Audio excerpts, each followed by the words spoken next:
Ini saudara sebenarnya berapa besar sih pajak hiburan berkontribusi pada pendapatan negara? Director of DDTC Fiscal Research and Advisor, Bawono Kristiaji sudah bergabung pagi ini di Kompas Bisnis. Mas Bawono, selamat pagi. Selamat pagi Mbak Paskalis. Apa Oke, kabar? Mas, ini sebelum kita lebih dalam lagi mengupas soal pajak hiburan tertentu, mungkin bisa Ya, diperjelas, diluruskan gitu, Mas. Ini sebenarnya memang kenaikan pajaknya tuh setinggi itukah yang diprotes oleh pengusaha atau enggak gitu? Karena Kemenq bilang enggak kok, enggak sebesar itu gitu. ya. Jadi kalau kita lihat, ini mungkin meluruskan juga ya, yang kita bicarakan di sini yang jadi polemik ini kan sebenarnya pajak hiburan tertentu ya, Mm-mm. hanya ada 5 tipe di situ. Tapi kalau kita lihat pajak hiburan, dulu namanya pajak hiburan, sekarang itu adalah pajak atas barang dan jasa tertentu, atas jasa hiburan gitu ya. Itu sebenarnya secara umum malah justru tarifnya batas atasnya turun. Mhm. Seperti itu. Jadi kalau dulu itu maksimal itu diberikan di angka 35%, sekarang malah justru 10%. Nah, yang menjadi menarik adalah yang untuk jasa tertentu. Kalau dahulu di Undang-Undang PDRD, itu memang sudah batas atasnya itu sudah diterapkan dulu 75% juga maksimum. Tapi tidak ada batas bawahnya. Baru kali ini kemudian ditambah melalui Undang-Undang HKPD ini ada batas bawah 40%. Jadi range-nya nanti di Pemda itu masing-masing Pemkab dan Pemkot ya. Jadi karena ini pajak daerah di tingkat kabupaten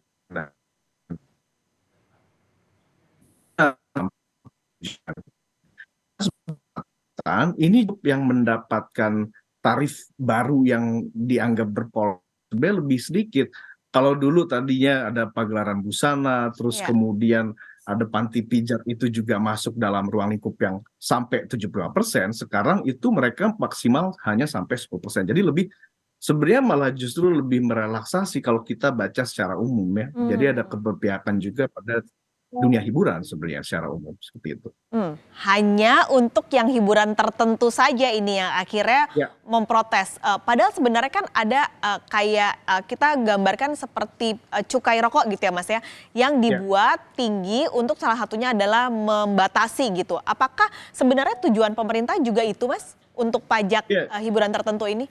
betul. Jadi kan gini, untuk pajak hiburan ini kan sebenarnya pajak atas konsumsi.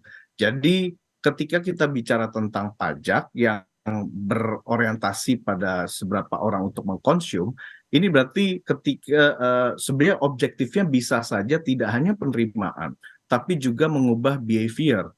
Jadi juga ada masalah keadilan dan sebagainya di situ. Hmm. Nah, behavior apa yang sebenarnya berupaya untuk dikelola oleh pemerintah sebenarnya kerangkanya ini kan kalau kita lihat ini kan hiburan yang lebih tertentu ini kan lebih dewasa ya. Hmm. Jadi mungkin saja memang ini loh sebenarnya kerangkanya kita pengen membedakan antara hiburan yang memang rekreasi, bioskop yang lebih umum dengan yang sebenarnya lebih spesifik, lebih segmented. Oke. Jadi itu adalah hiburan tertentu. Jadi dan itu justified juga dalam konteks pajak bahwa kita menerapkan multiple tarif, jadi ada tarif yang berbeda untuk jenis-jenis barang atau jasa tertentu seperti itu.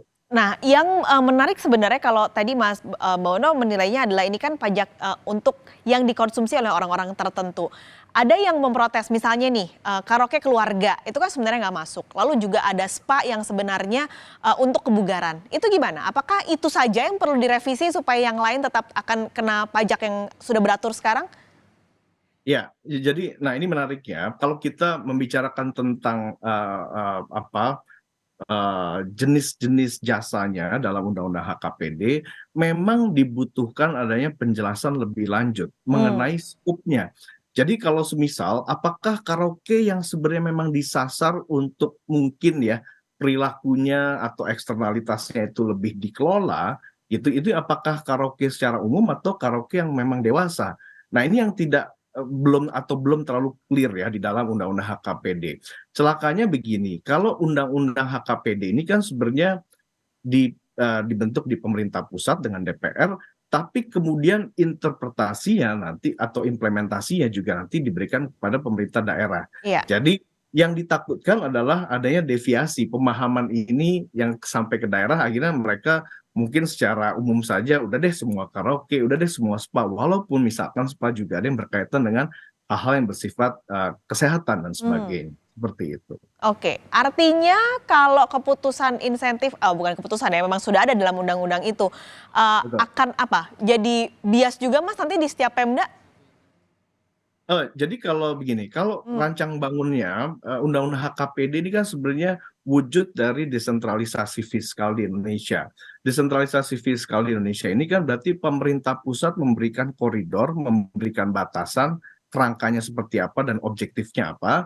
Nanti bagaimana implementasinya di daerah itu masing-masing memiliki karakteristik. Jadi lebih memberikan ruang bagi daerah untuk mereka meresponsnya akan seperti apa. mhm, Nah, insentif dalam hal ini tentu saja, misalkan kita melihat apakah ada daerah-daerah tertentu yang mungkin lebih berpihak pada sektor pariwisata, ya silakan saja nanti misalkan di situ ada insentif yang lebih banyak. Tapi mungkin saja ada daerah-daerah memang pengen mengelola perilaku mungkin untuk yang hiburan tertentu tersebut dan itu juga sah-sah saja. Jadi ini oke, adalah kerangka desentralisasi fiskal yang dibuat oleh pemerintah pusat dan nanti bolanya ini adalah di Pemkab dan mmm, Pemkab masing-masing seperti itu. oke. Keputusannya insentifnya buat siapa, besarannya berapa, itu ada Yes, di Pemda? betul. Jadi Oke, insentif ini kan sebenarnya sudah diatur dalam mmm, undang-undangnya. Jadi ini bisa dua track juga ya. Jadi bagaimana misalkan nanti setiap Pemda misalkan mereka membuat perkada. Jadi kok perkada, perda ya, perda. mhm, Di dalam perda tersebut itu kan nanti ada aturan-aturannya dan kemudian nanti di turunannya lagi peraturan kepala daerah ini bisa saja ada skema insentif, misalkan berlaku secara umum untuk satu sektor tersebut. oke, Atau nanti bisa juga berdasarkan permohonan dari setiap wajib pajak daerah tertentu gitu ya. Misalkan nanti ini tidak berlaku secara umum, tapi misalkan hanya diberikan untuk wajib pajak A, B, C tertentu mmm, saja. Itu. Jadi ini sudah dimungkinkan. Dan kalau kita masih kurang ini ya apa misalkan kan ada pertanyaan kenapa sampai nanti ke MK atau perlu atau tidaknya SE. Sebenarnya di dalam Undang-Undang HKPD juga ada salah satu pasal juga yang kita lihat di pasal 97, ini pemerintah pusat pun juga sebenarnya memiliki mhm, peluang untuk mengkoreksi atau membuat suatu kebijakan tarif yang berlaku secara nasional untuk pajak daerah. Nah, ini sebenarnya mmm, dimungkinkan dan ini nanti bentuknya adalah produknya peraturan pemerintah. Jadi dimungkinkan tapi ada syaratnya. mhm, Misalkan itu berkaitan dengan proyek strategis nasional dan sebagainya. Jadi lebih ada kriterianya oke. seperti itu. Oh, tapi berarti industri hiburan ini nggak masuk ya Mas ya, proyek, strategis nasional berarti? Nggak bisa Kita pakai kita nggak tahu kalau misalkan nanti adalah pariwisata itu genjot dan di mana hiburan tertentu tersebut itu oke, profit itu juga sebenarnya kan dimungkinkan mmm. seperti itu. Ini sebenarnya untuk pajak hiburan ini berapa besar sih Mas kontribusinya untuk pendapatan negara? Kalau untuk ini sebenarnya kan kalau pajak hiburan ini kan dipungut di tingkat daerah ya. Jadi ibaratnya kalau kita pengen melihat, ini pasti bagaimana kontribusinya terhadap total pajak daerah secara nasional ya. Jadi ibaratnya dari sekitar 400-an kabupaten kota di seluruh Indonesia. Iya, Ini kontribusinya cuma sekitar 2%. Jadi sebenarnya cukup mmm, kecil. Jadi kalau untuk pajak hiburan dan ini juga seluruh hiburan bukan hanya hiburan tertentu yang tadi kita oke, bicarakan. Jadi di sini sebenarnya, ini masih kalah misalkan pajak atas, hotel atau, misalkan juga restoran mhm. atau juga pajak, MBLB yang mineral, logam gitu segala macam. Jadi masih di bawah, sektor-sektor tersebut. Kecil sekali ya berarti ya, 2% untuk, sektor hiburan ini secara keseluruhan ya Ya, Mas ya harus betul digarisbawahi ini. Nah, betul. kalau misalnya ini, oke sudah ada insentif dari pemerintah, sudah perbolehkan untuk pemerintah daerah memberikan insentif, akankah berarti pendapatan daerah ini makin kecil Mas dengan adanya insentif ini?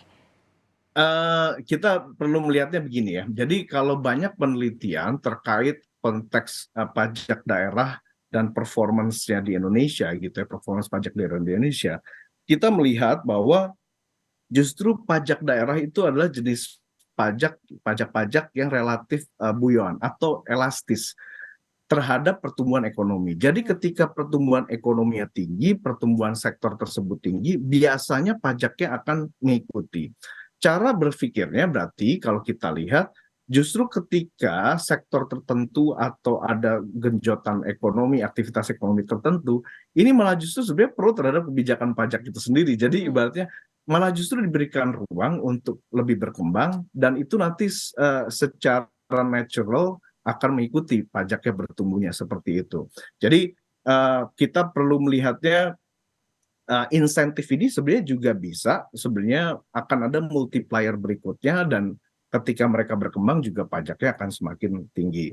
Hmm. Kalau misalkan ditanya apakah ini nanti juga akan menggerus penerimaan.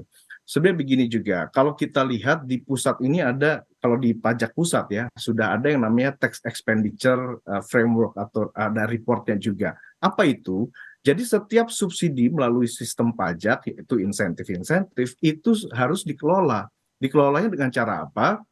Didata, siapa yang mendapatkan, berapa revenue foregone-nya, dan itu kemudian dipublish kepada publik, sehingga publik juga tahu berapa banyak nih pajak yang hilang gitu ya, atas nama insentif dan juga dorongan ekonomi. Ah, Ini yang mungkin perlu juga ditularkan ke daerah dengan ya. adanya kita melihat ya dengan kegairahan untuk memberikan insentif dan sebagainya seperti itu. Oh, hitung-hitungannya berarti tepat ya untuk masalah Yes, insentif ini. Oke, Mas betul. Bawono, terima kasih banyak sudah berbagi pagi ini di Kompas Bisnis. Sampai ketemu lagi, sehat selalu Mas. Sama-sama. Terima kasih Bapak sekali.